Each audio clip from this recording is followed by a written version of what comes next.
Hey, welcome in. I'm Al Korelin. Thanks for joining us. I'm chatting up in Vancouver, British Columbia with my buddy David Coffin. He is half of the team known as the Hard Rock Analysts, which is the name of their newsletter. David is a very bright guy along with his brother Eric.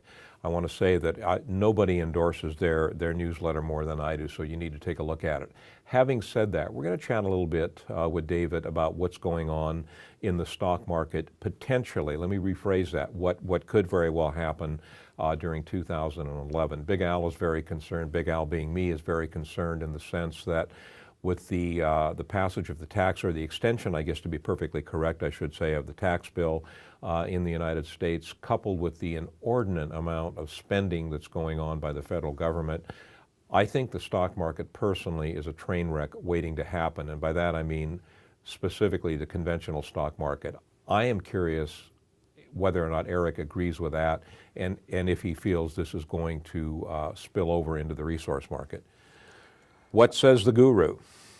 Well, I think there's reason for concern, tax bills aside. It's been a strong market recovery since early actually, March 09. Yeah. After a severe kick in the pants. The recovery has been driven most recently, I think, by restocking efforts in a number of economies. So I do think it's time for some consolidation. The resource sector's been strong. That was our expectation, that it would have a strong recovery. We are telling people to get more cautious, to look for consolidation in metal prices and therefore in stocks that are associated with them.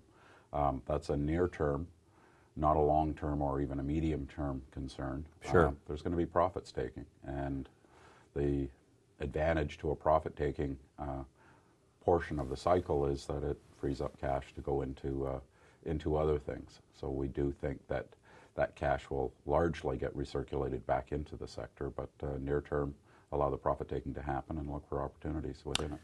David, I'm concerned about one thing along those lines. My buddy Roger Wiegand, who you know, newsletter writer, Trader Tracks, et cetera, was on our show that aired on the 18th of December, and he went on record as saying he is convinced that we're going to see a major upturn in precious metals prices beginning as early as the 26th of December. Not necessarily saying it's going to happen on the 26th of December, but beginning as early as. I'm not sure I share that sentiment. Yeah, I'm not sure I do either. Again, precious metals are in the same boat as base metals as far as we're concerned. I do think that there's upside coming. I also long term, you bet. Longer term. Yeah. I think we are concerned about the speed of price gains in the precious metal space, particularly for silver, rather than for gold, which has been reasonably steady.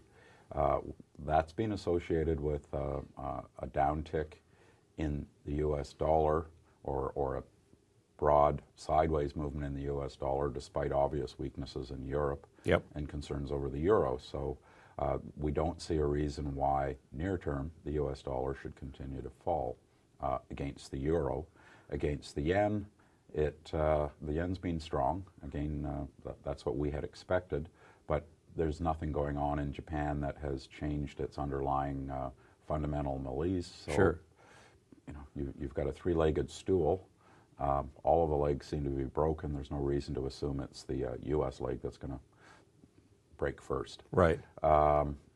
Therefore, more consolidation. We think traders will be looking for opportunity, as they have been, but there simply isn't the room for as much gain, and where there's been strong gains, you'll see some profit taking. What I'm really concerned about isn't necessarily the short term, and what I'm hearing you say that in the short term, that could very well occur, but long term, you know, mid to long term, I believe, and what I'm hearing you say is that you agree with me when I say that mid to long term, the market is going to continue to remain in an upward trend, at least the resource sector of it. The resource sector is driven by growth economies. Right. And growth economies are the story of the future as far as gains for just about anything are concerned. It's going to take quite a while to pay down U.S. debt and European debt. If ever, in terms of U.S. debt, yeah. Well, I mean, I think there's a light at the end of the tunnel, but you have to get the train moving in that direction or it won't matter, and that's the piece that's so far missing. The European debt is as bad as U.S. debt, and the same holds for Japan. Japan simply has the advantage of holding most of it domestically, so it doesn't influence their currency so much. With the dollar and with U.S. debt, so much of it is external that there has to be an influence on the direction of the dollar in order to pay down that debt, and the only obvious direction is down. Yeah, yeah. I would have to say that I think David and I both agree that mid to long term we're just fine. Short term you're going to see some hiccups.